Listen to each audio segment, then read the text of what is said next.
Welcome back to the Midlife Hormone Crisis. Strategies to help you avoid the symptoms, insanity, and body breakdown of perimenopause. This podcast is for you if you find yourself asking daily, is this a midlife crisis or is it my hormones? I'm Jennifer Pickett, dietitian, functional medicine certified health coach, and certified midlife hormone specialist. I'm here to be your midlife mentor. And today we are continuing the Great Menopause Myth with my mentors, Kristin Johnson and Maria Claps. This is part 2, Hormone Replacement Therapy.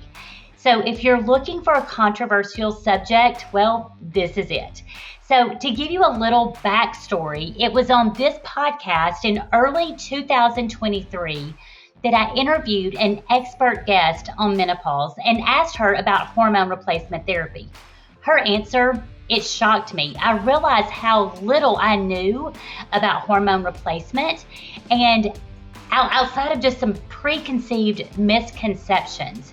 So a very frustrating road of research and trying to find reliable information led me to an intensive mentorship with these two top experts. I'll tell you, the more I learned, the more pissed off I've gotten. All the information that I learned in this mentorship really should be common knowledge, but it's not. As a midlife woman, you should be fully educated about hormone replacement therapy, the options, the controversy, the dosing considerations, the benefits, the risk, but you don't. That's why I'm doing this podcast. You deserve to know. You deserve to be able to make informed, capable decisions. So before we jump back in, let me give you a very quick reminder. If you're health conscious, if you're holistic minded, and you're looking for hormone health, if you're tired of feeling trapped in your own body, if you need testing because you are so desperate for answers for the symptoms that are absolutely plaguing you, if you want personalized guidance on hormone replacement therapy and supplementation, then you need the Hormone Huddle. So there is a Black Friday special. It's $500 off, and it runs from November 22nd to December the 3rd. Here's the catch. I only have 5 spots, just 5. So I'm accepting applications now. So check out thehormonehuddle.com to learn more, fill out an application. Once that's reviewed, we can set up a time to talk. I want to make sure this is a good fit for you. So today's topic is crucial and one that every woman should hear.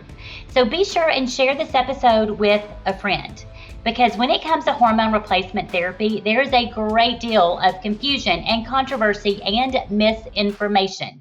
The harsh reality is that your doctor is probably not prepared or educated about all the nuance of HRT, so you have to educate yourself. So let's tackle this, the Great Menopause Myth, Part 2, on Midlife Hormone Crisis. All right, so we're back, and as you heard last time, we kind of took a deep dive into the loss of our hormones and all the interplay with our other body systems. So today we are really taking that approach of addressing replacing hormones. This has been such a highly controversial topic. So in today's episode, we're tackling hormone replacement therapy. It is one of the reasons I really respect you guys, because everything you've taught us, it all goes back to science. And all of even in your book, you listed every single scientific reference. So this is not just, hey, here's our thoughts and opinions, but it is deeply rooted in science and your experience, which is absolutely extensive, and doing a lot of mentorships with a lot of brilliant physicians. So let's just jump right back into it. Are OBGYNs equipped to guide a woman through her hormone replacement therapy options and to guide her through menopause? Is that OBGYN equipped? Only if he or she has pursued training and quite frankly, an interest, right, in helping women beyond just say, I'll take a patch or we'll just take this birth control pill or what have you. So generally speaking, the answer is no, unless they've pursued additional training. But we would say deep training, because unfortunately, in this menopause boom that we're all living in the moment, there are essentially weekend certification courses to teach a doctor how to slap a patch on a woman and say they're an HRT specialist. So we need to be careful about the depth of the training, the source of the training. There are now becoming proprietary products out there that are sort of training people in one modality. And this is very unfortunate because HRT is a very varied spectrum, wide and varied spectrum. And so you need to know whether or not your provider, OBGYN or not, has received deep training across all potential modalities, because HRT is not a one size fits all, and it's also not a one set it and forget it proposition. So I love how you put that. And a recent statistic that I heard is just going back to the training in medical school, and they were asking OBGYNs, what menopause, did you receive menopause training in medical school? And I think only 20% said that they had. And so that is shocking, but it's something that we need to know, because our desire is that we should be able to go to our doctor and be taken care of.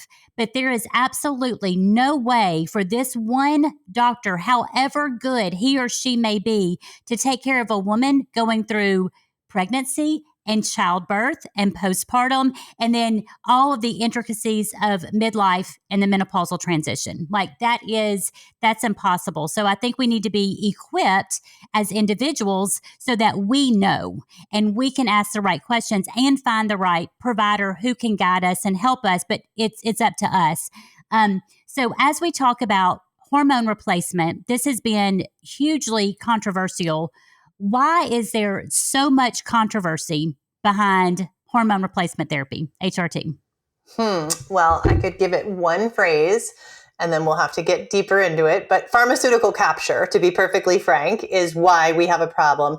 There was never any controversy around hormone replacement therapy 100 years ago. It was well accepted. Every major medical society looked at it as preventative medicine for women. It was, in widespread use, etc. However, we started to want to commercialize HRT. And that, we then had also kind of this inflection point where women were starting to enter the workforce. They were wanting to prolong or, pulled off childbearing years or prevent them altogether, etc. And so we sort of had this like boon in menopause care. At the same time, we have women looking to alter their cycle at any age. And that resulted in things like the birth control pill, which then resulted into what had been used as HRT being converted to a synthetic pharmaceutical. And it was about that time that we started to see problems developing with women's use of HRT. They blamed HRT as a concept. They blamed HRT as a practice rather than looking deeply at the interventions that were being called hormone replacement therapy. And ultimately, some of these disruptions got enough attention that they said, okay, let's study a large cohort of women. There had been sort of mini studies along the way. They said, let's do this huge study. And we ultimately got what's called the Women's Health Initiative in the late 90s that was prematurely stopped in the early 2000s, because despite wanting to study whether or not HRT could prevent disease risk in women, we studied old women who were already somewhat under a disease process with synthetics that were parading as hormones. And then we got bad results. And so we blamed all HRT. And that's essentially where we're at today. So that we had this commercialization, pharmaceutical capture of what had been a very natural practice accepted as disease prevention medicine turn into cancer causing, horrible things that all women should avoid. And sadly, that was taught to many generations of physicians of all disciplines.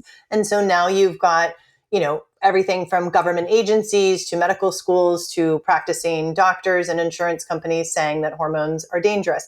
It is starting to shift right now, but you'd be shocked at how much that old legacy remains. And people still believe that HRT causes cancer and that hormones are dangerous, despite the fact that, those of us who had babies had 1,000 times levels of natural hormones in our body, and we all didn't die and end up with cancer. So it's astounding that Women's Health Initiative study the WHI, and it's important, in my opinion, that every woman know about that study and how deeply flawed that study was, because that truly shaped women's healthcare for decades now.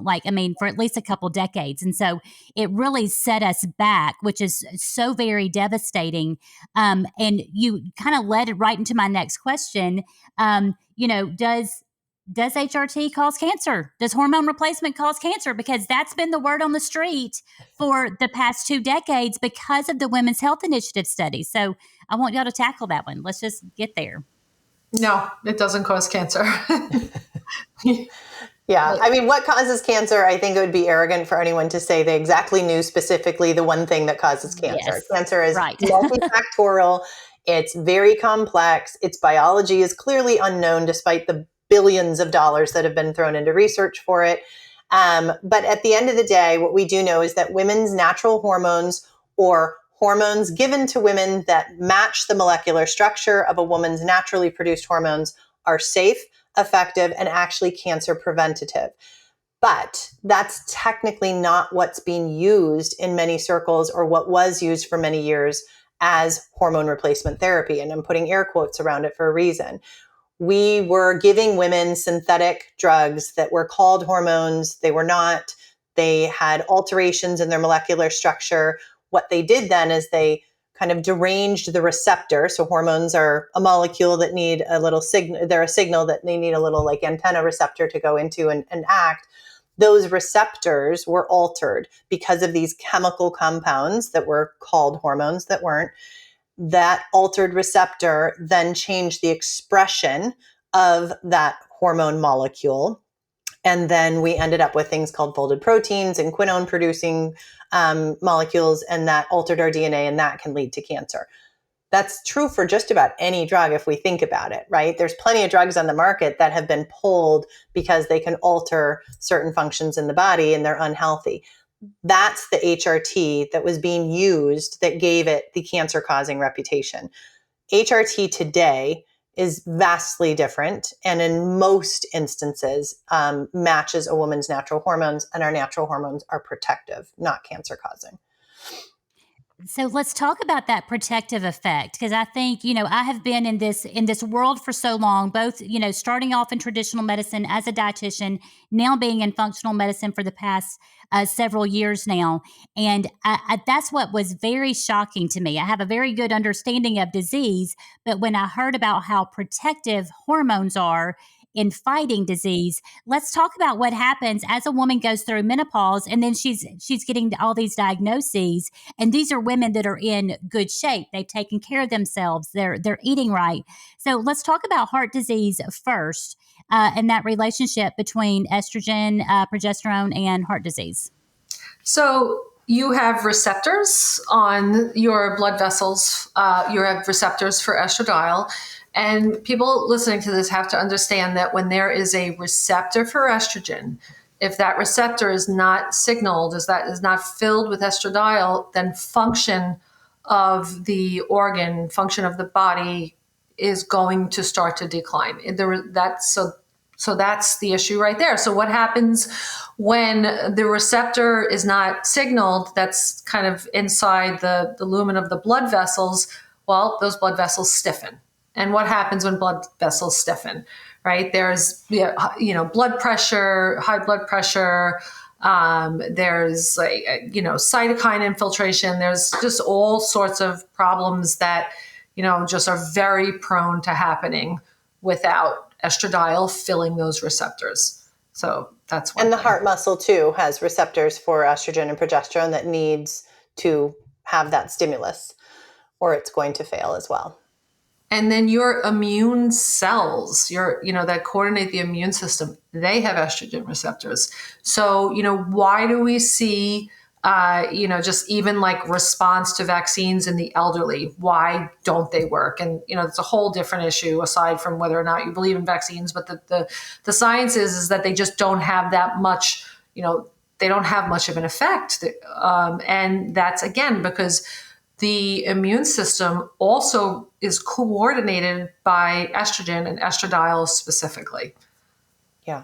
There's the microbiome, right? So we need a good, healthy microbiome as we age. We need even a good, healthy microbiome is cancer protective. But again, you're losing richness and diversity in the microbiome without estradiol.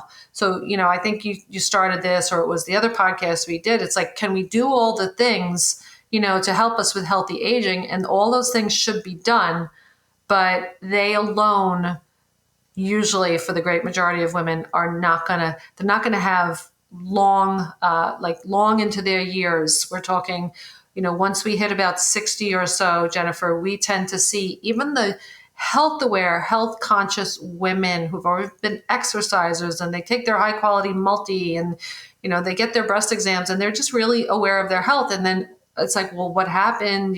Just they're like with the palpitations and the really high lipids, and doctor wants to put me on a statin, and I've got a high CAC score. How could that be? I've eaten healthy my whole life. That is loss of estrogen there. It's crazy. And what about osteoporosis? This is such a, it's like you said, a woman, breaks a bone and then starts to see she has osteoporosis. So what is that relationship there, and how protective are hormones when it comes to our bones? Hugely protective. I mean, both estrogen and progesterone are instrumental in signaling the bone to, what women don't understand is what a lot of women don't, is that bones are constantly remodeling. Constantly. They're like a living being inside of our body. They're constantly breaking down and building themselves back up. That's how we maintain bone mineral density. If we were just always building bone, we ultimately would have weak bones, because it's like building a Lego tower. It gets higher and higher and higher, and suddenly it starts to tip over, right? But if it was nice and squatty, it's not that way. That's what bisphosphonates, the drugs that are used to treat most women with osteoporosis, do, is they essentially layer more bone on, but they don't change the mineral density, that constantly shifting matrix inside the bone. But guess what do maintain that remodeling? Estrogen and progesterone. And so bone loss is so common these days. It's very, very sad. It's happening to younger and younger women because we're adding in the whole issue of the undereating and the over-exercising and the high stress and et cetera, et cetera. And then you lose your hormones, and you're getting 40-year-old women who are osteopenic and sometimes worse. It's very tragic. But estrogen restored maintains that mineral matrix and that constant signaling of the osteoclasts and osteoblasts to remodel those bones and make sure they stay strong, not just thicker. And then also in that disease equation, not just the heart disease, the osteoporosis, but very protective for our brain. And we're starting to see all of these cases of Alzheimer's and dementia, and that is such a devastating disease. So how are the hormones, the sex hormones, protective against those diseases of the brain? Well, so we have the hippocampus in the brain is very, very important. It's kind of our central command center. The volume of the hippocampus is actually dependent upon robust levels of estradiol. We also have different enzyme reactions in the brain that need to be happening, also dependent upon our sex hormones.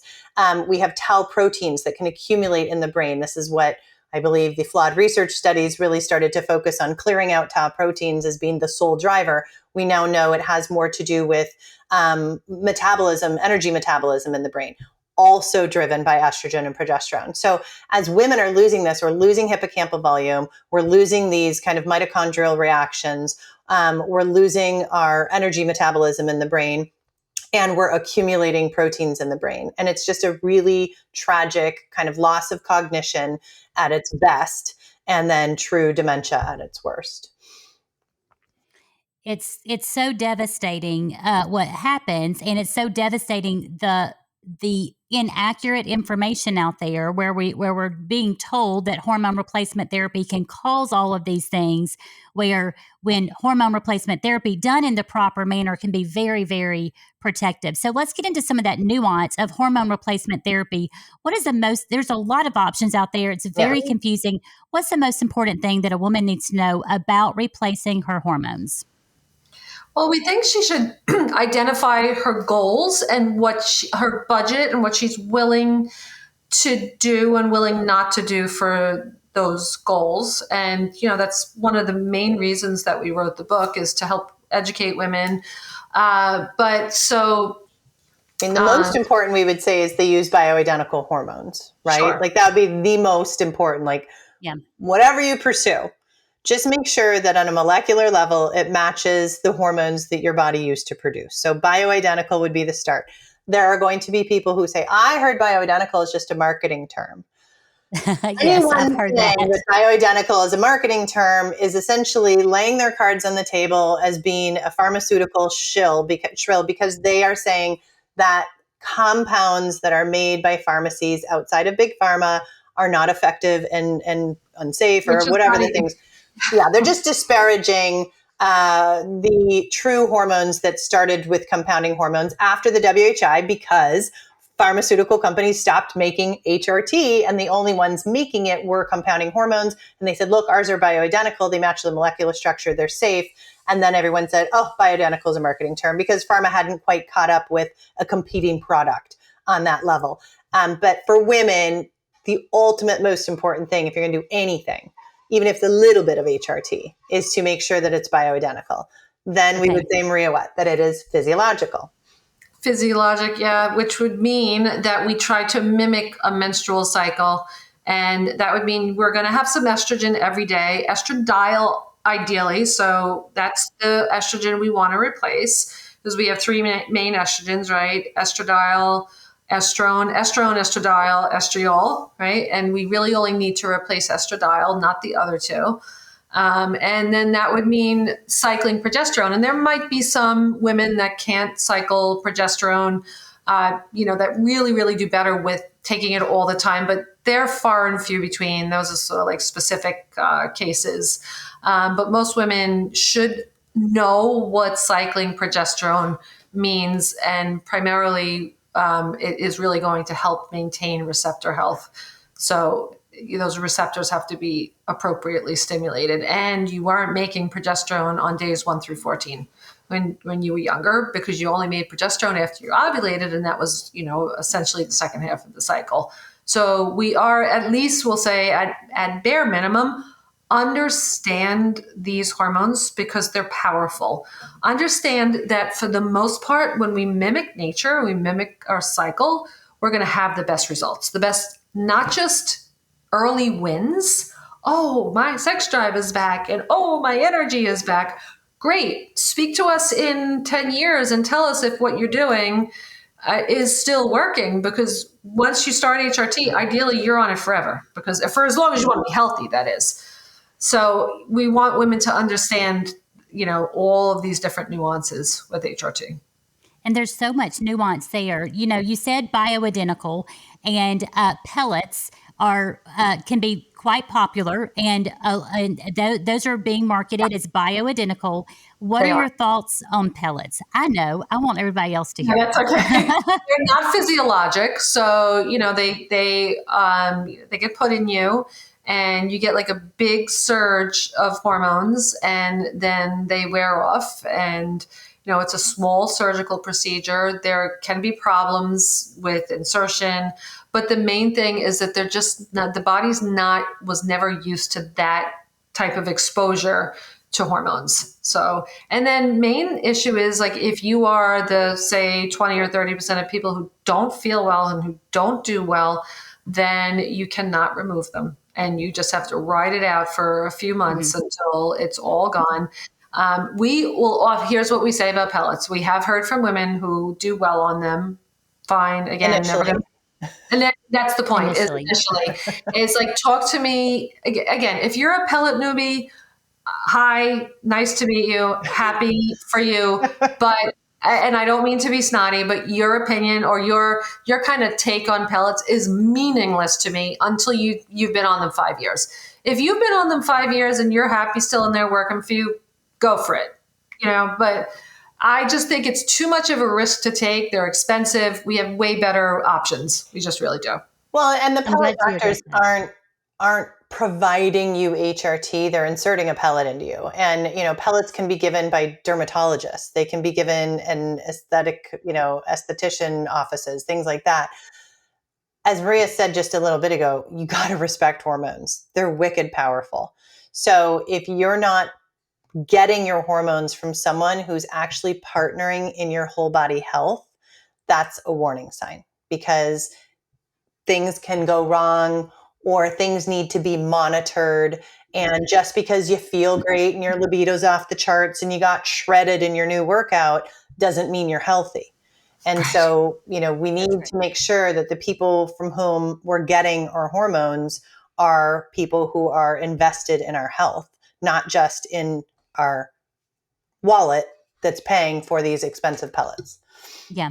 It's that quick fix mentality. Like, just give this to me and like fix me. And then I don't have to worry. I don't have to think about it for 3-4 months, whatever that might be. And so it's such we've got to get out of that quick fix mentality. Like, this is going to take some time. Right. Or a lack of, thank you. I love a lack of accountability. It's a moneymaker. And so, of course, they're going to say this is the best. But also, like, are these women getting so much testosterone? And that's the main thing. And they're not even getting the estrogen or the progesterone that they desperately need, that is truly bringing about all those health benefits and disease protection benefits. Well, and we covered the heart issue, and Maria and I, there's a great study out there that shows that supraphysiologic, so the high levels of testosterone that are usually present in pellets, actually can be dangerous to a woman's heart health. And we know that women don't die of cancer and breast cancer at great numbers compared to heart disease. Heart disease is the number one killer of women. And when we are using high levels of testosterone, it actually can hurt our heart. What doesn't hurt your heart? Estrogen, right? So women need to understand those things, because they're making a very, kind of throw the dice choice when they choose pellets over other forms of HRT. I love how you put this. Let's talk about sex super fast, because with the pellets and then testosterone, and women are getting this totally ramped up libido. Like a teen I love boy. it when you said, it's just absolutely crazy. You said estrogen, testosterone makes you willing. Estrogen makes you want it. So explain that a little bit more, because I love that, because that is a big concern with us as women, is we end up with this non-existent libido, and our husbands are like, do you not like me anymore? What's wrong? So speak on that real quickly. You can do that, Kristin. Yeah, I mean, exactly what you said is that, testosterone is going to make us, willing to have the conversation, the talk, to consider it and whatnot. But estrogen is the hormone that drives a woman's libido. That being said, libido is incredibly multifactorial. And, you could have all the estrogen in the world and still have no libido if there's chinks in your marriage, if you're dealing with a child in crisis, if you're dealing with a parent who suddenly needs you full time, if you've got your own illness on board, etc. So we have to be really careful in attributing libido 100% to our hormone status, because the body's natural response to stress, life, trauma, unobserved sort of things that we're kind of just pushing, kicking the can down the road in our life and stuff like that, that's going to tank libido regardless of your estrogen and testosterone status. But yeah, the women who are seeing these massive libido bumps are really just essentially walking around with the hormonal status of a pubescent boy, teenage boy. And they're not, they're kind of being driven by that status more than they're actually seeing an improvement in their actual libido. The libido is dependent upon your estrogen. Testosterone is not going to lubricate your vaginal tissues. So as much as you might be amped up and ready to go, the sad reality for some women is that anything inserted in their vagina tears the tissues. Women have bleeding. It's so tight they can't even get a speculum up to get a vaginal exam at the doctor. I mean, there are so many problems with the loss of estrogen and essentially the collapse of our vaginal lining, of our vaginal wall, of our uterine health and everything else, cervical health, etc. Testosterone, poured into you like jet fuel is not going to correct for that, which would be really tragic. So if a woman's trying to decide on hormone replacement therapy, obviously this is not a quick fix. This is going to take some time and to get that dialed in. How can she ensure that she is a really good host for hormone replacement therapy? Well, she can work with someone like you. Or us, or Right? Because like people like you, people like us, we Yes. look at their microbiome. We look at all the other factors that like add to long-term health, and we make sure we help you to kind of understand how stress can impact this, the microbiome, like I said, nutrition.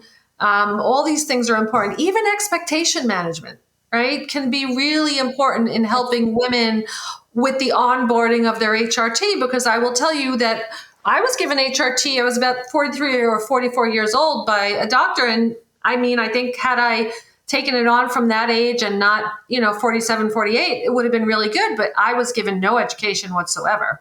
So being educated is really important, and managing expectations, gut health, nutrition, all that stuff. Yeah. I mean, hormones put into an unhealthy body can go sideways, and that's whether we're making them or taking them. So, dial in and this goes back to our whole conversation earlier about this isn't happening to you. We all have some levers here within our control. We all have an incredible amount of influence that we can bring to this situation. And so women need to be doing that, and they need to be intentional with their actions. You kind of described the pellet lady, like get it in and woohoo. And I'm like, you still have to do all the things, right? I mean, this, not to bring it all the way to like Ozempic, but even these GLP-1 agonists, I mean, it's kind of ironic that people now defending them are saying, no. But if you eat right and you eat enough and you strength train and you do all these things, you don't have the negative side effects. We're like, well, why weren't you doing those things to begin with, right? Yeah, And yeah. the It's same such a thing great point. goes with the HRT, is that you still need to be taking responsibility for your daily actions and making habitual, intentional decisions with food, movement, sleep, stress, everything. I love it. This has been the most amazing conversation. I knew it would be, though. I knew coming into it, it would be great. So thank you for giving me of your time. I know you guys are so very busy. Will each of you just give us a final word of encouragement to our listeners? Well, I mean, I think menopause is a time, perimenopause, menopause, postmenopause is a time of great change, and it can feel a little bit overwhelming. But I just feel like if there is desire to learn there, you can always make improvements in your health. Even if you can't get 100% to where you want to be, and you might need to give yourself some grace in the process, but you can always make improvements. So. Yeah. I mean, I would say that, if we are talking about this time of life in terms of our health, Maria nailed it. I would say we have to recognize too, there is an existential change that's happening for a lot of women at this time of life. And the way I look at it is saying, this is an opportunity. These are doors opening. These aren't doors closing. And so, if you choose to, you can start to grow in this period of life. We're not being put out to pasture. So there's opportunity in this phase, as well as, the health stuff and whatnot. So, enjoy it. I mean, Maria and I joke, but we're being serious at the same time. You couldn't pay me to go back to my 30s and 40s. I'll take my 50s every damn day. I love it. I love it. That's such good parting words of wisdom. Please let everybody know where to find you, where to buy your book. This book is, I keep saying it, it is so, when you're able to take science, I get to interview a lot of experts. I've also interviewed an expert and not featured them on the podcast because they were so like up here and just trying to showcase how brilliant they were. And, it didn't even come across well. It came across as confusing and very arrogant. So you guys have such a way of breaking down the science in exactly what we need to know. And so this book is a game changer for women. So make sure that they know where to find you and where to buy your book. So best place to find us out there in the wild would be Instagram, and it's just Wise and Well. They type that into the search bar, they should find us. And then our book is everywhere books are sold: Amazon, Barnes and Noble, some independent booksellers as well. Yeah. So So and it's good. called The Great Menopause Myth. So for anyone not The Great Menopause Myth. It is a game changer. Every woman needs this book. And I'm excited to see where this takes you guys. I love how you're at the forefront, and I love the grace that you're showing. You are coming under fire. You are not afraid to address the naysayers and these arrogant doctors who think they know it all and are unwilling to learn. So I just appreciate your courage and empowering all of us women. So just an honor to have you here today. Thanks. That's very sweet. That's very sweet of you, Jennifer. Thank you. Thank you. Okay, what did you think? It's a good conversation, right? It's very eye-opening. And I just appreciate the straight talk with no BS. That's what we need. That's what we deserve as women. Just tell us what we need to know, and then we can decide. So here's the deal. This is just a conversation to get you thinking. Most of you are in the phase that I like to call, you don't know what you don't know. How do I know this? Because I've been there. And I don't want you to continue struggling and to continue to randomly search for solid information and then just kind of hope for the best. If you're looking for hormone testing, personalized protocols, deeper help, support, education, that is what the Hormone Huddle is for. So check it out at thehormonehuddle.com. Keep in mind that $500 off Black Friday special ends December 3rd. December 3rd, it's over, and there's only 5 spots. So you need to hurry. I hope that you're one of those 5 spots, because I know you're ready to feel better and you're ready to have some answers. So that's it for today. Thank you for joining us on Midlife Hormone Crisis, and we'll see you next time.